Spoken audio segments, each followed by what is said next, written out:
My name is Isaac Stefanski. I'm a former software engineer turned entrepreneur. I've explored real estate, dabbled in options trading, I run my own photography business, And now I'm in the wild world of automotive retail.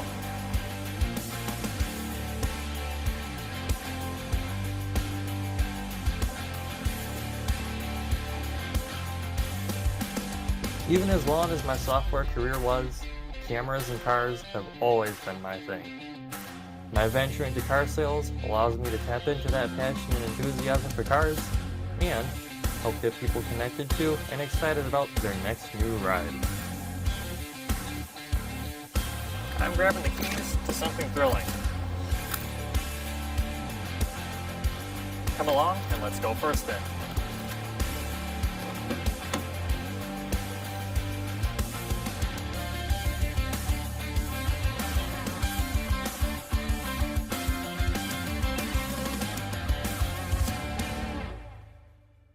As you just heard in the intro, my name is Isaac Stefanski, and I'm just starting out in a brand new endeavor, car sales.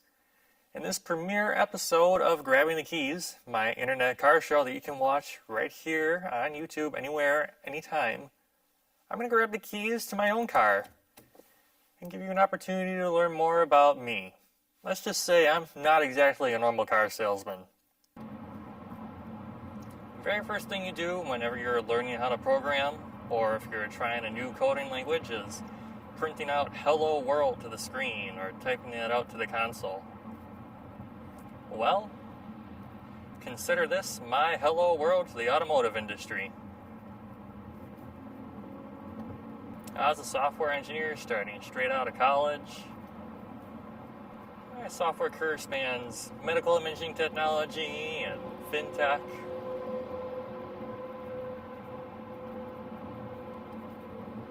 I worked on some stuff that has saved people's lives, and I've worked on some stuff that has saved businesses a heck of a lot of time and money. Additionally, I run a photography business, Isaac Stefanski Photography. I have a lifetime of experience behind cameras. It's been my hobby ever since I was a kid, and eventually I capitalized on it. I still remember being given my first digital camera when I was 6 years old. It's a far cry from the advanced camera that I have right now, all the lenses that I've used, but that turned out to be the start of my passion for photo and video. So how did I end up here in car sales? Because isn't car sales very different from software? Yes, it is. Well, it wasn't really by my choosing. And as for how different things are, yeah. I was behind the scenes, typing, testing, documenting infinite lines of code.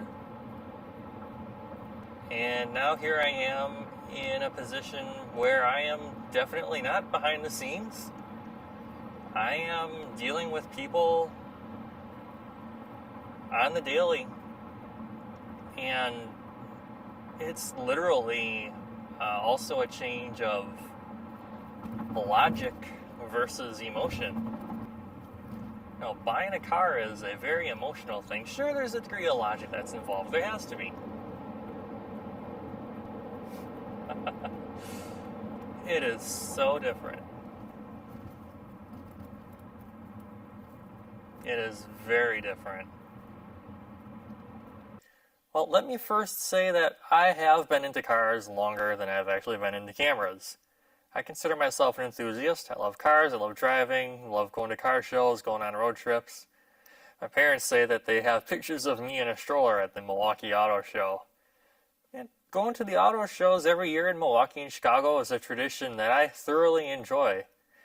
No, auto shows aren't what they used to be, but let's save that tangent for another time. Cars to me are a form of artwork. Look at a Lamborghini, Aston Martin, Mazda, or Ferrari and try to say otherwise. I also believe that driving should be an experience, not a chore. Don't just merely go from A to B. Have fun on the way there. So yeah, this is my Mazda3, 2020 Mazda3 hatchback, premium trim, equipped with the red leather, black rims, iActive all-wheel drive, paddle shifters. Under the hood of this is a SkyActiv 4-cylinder engine that makes 186 horsepower, 186 pound-feet of torque, naturally aspirated. It's a fun car.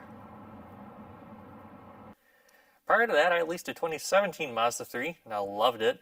That also came from Hall. I suppose you could say I've solidified my place in the Hall family, making the jump to the other side of the desk, literally. The desk I've been given in the Mazda showroom is actually the very same desk at which I got the 2017 Mazda 3, and no, I am not making that up. Hall in Brookfield, Wisconsin is not an ordinary dealership. The experience they provide is great. They treat their customers well. If you're looking for the stereotypical, stressful, shady nonsense, the games, the trickery that's unfortunately become associated with car buying, you're going to have to look elsewhere. Hall has been around for 100 years now, and having been on both sides of that desk, I can absolutely see why. Transparency, honesty, expression of genuine gratitude and appreciation to all the customers, making sure people are actually satisfied, quality service, those are the traits that make Hall a pretty special dealership. Things are a little bit different now, 2026 model year. You can still get the red leather, but there's a turbocharged engine that's available now. That wasn't around at the time that I got this. It makes, I believe, 227 horsepower on regular fuel, 250 if you feed it premium. It's quite a bump. You can still get all-wheel drive. You can still get the paddle shifters.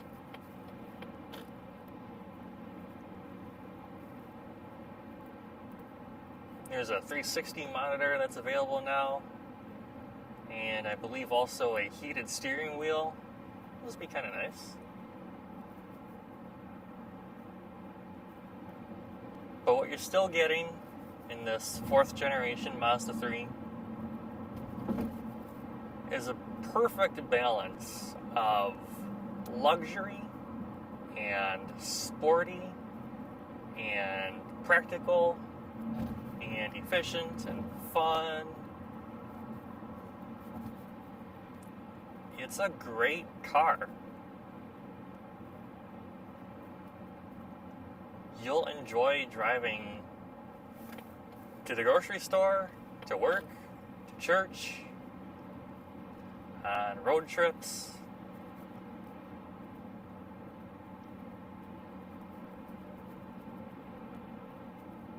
It's a really good daily driver. It really is.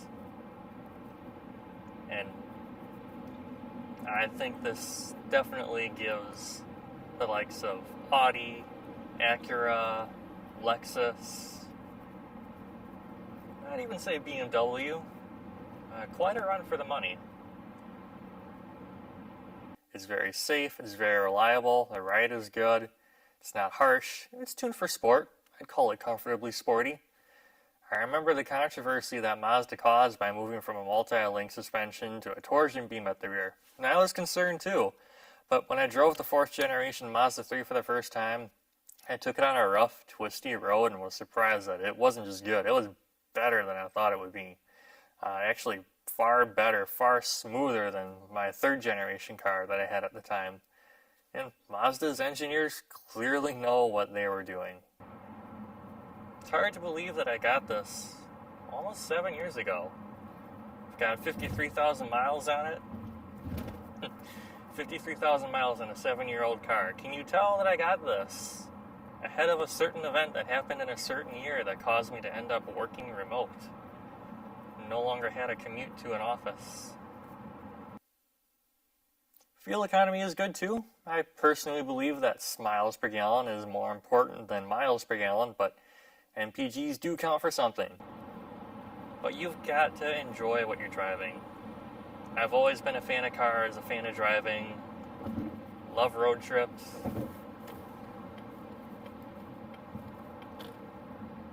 In fact, when I was working remote and my car was just spending time sitting parked in a garage because, I wasn't really going anywhere anymore, I just drove around on the weekends for the fun of it. The tech industry is a bit different than it used to be. There's more offshoring, and now there's AI and a whole lot more of it, and that's put me in this position where I have essentially been automated out of a job. Name your favorite AI tool and it can probably spit out code. From my perspective as a seasoned engineer, AI-generated code could absolutely be better, but that doesn't change what happened to me. So I made efforts to grow Isaac Stefanski Photography, and I did do a little bit of life insurance sales, but I ultimately wanted to work with cars because of that passion that I have. And I made my way to the very same dealership that I got my Mazda 3s from. And that's that. My lifetime average fuel economy with this car is right around 33 miles per gallon. This is rated in the high 20s in the city, 30s on the highway. So I am right in the middle of that for quite a variety of driving. In the winter, I typically see anywhere from 29 to 31 on a tank of gas, maybe 32 to 33 with more highway driving. In warmer weather, 33 to 35 miles per gallon is pretty normal. Highest I've ever seen is 38 miles per gallon. I've come close to that numerous times since then. Yeah, occasionally, in good weather, I can get to 36 or 37 miles per gallon out of a tank. This is an all-wheel drive vehicle. Now, it's real-time all-wheel drive. iActive all-wheel drive uses data from sensors, feeding information to it from all over the car, looking at, traction and temperature and climate. It's a predictive system rather than a reactive system. So it gives you the traction where you need it, actually just ahead of when you need it, not after you've already had the need for it.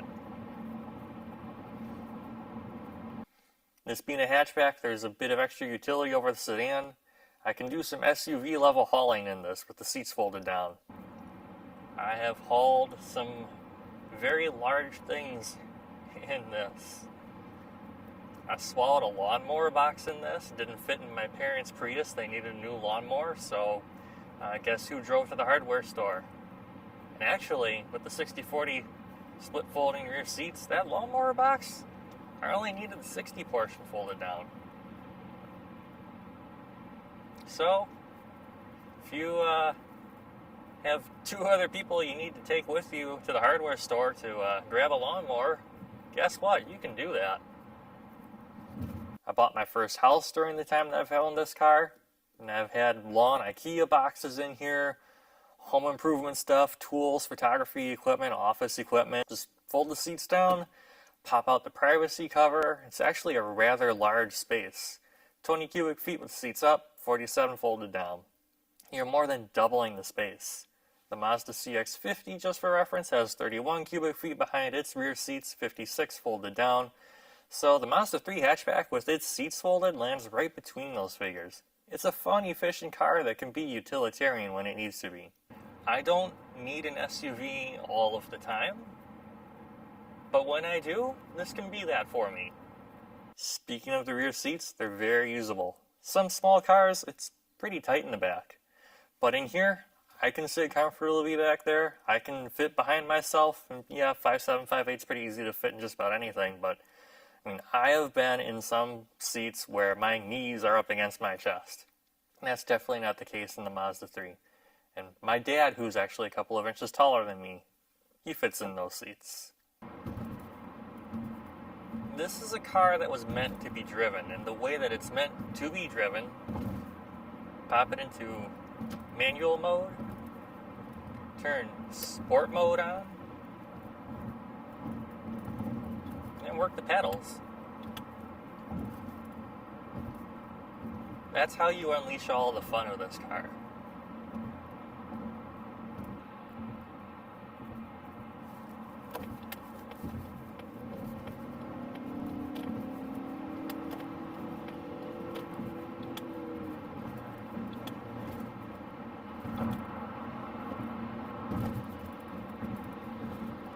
even in this very SUV heavy market,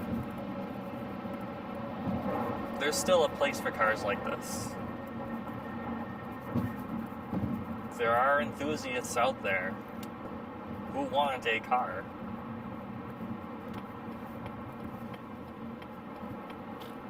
You can still get this with a manual transmission and roll your own gears.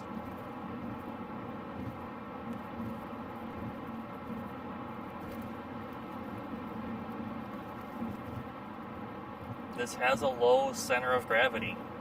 This handles really well. After I started at Hall, I got to spend a little bit of time chatting with one of the reps from Mazda corporate who was visiting our dealership. And of course, my ownership of this came up in the conversation. And I was telling him, this handles so well. The cornering, even steering this through a roundabout is really fun. The way I described it to him, he said he'd never heard anybody say it that way before. I said, it's like a dance with the car. Granted, I don't have much dancing experience, but hey, there's something to be said for perfectly balanced steering. Very agile, very sharp and dynamic handling.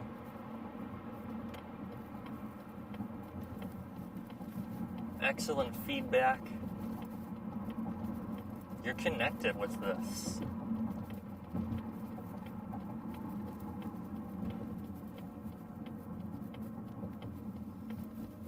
Mazda is all about Jinba Itai,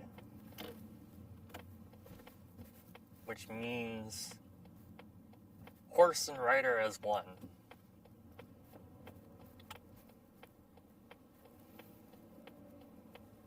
You are actively connected with and engaged with the car. It is like it's an extension of you, the driver. That's a bit about me and my Mazda 3. I suppose there's always more, but somebody's gotta go sell cars. You can help me grow by liking this video and subscribing.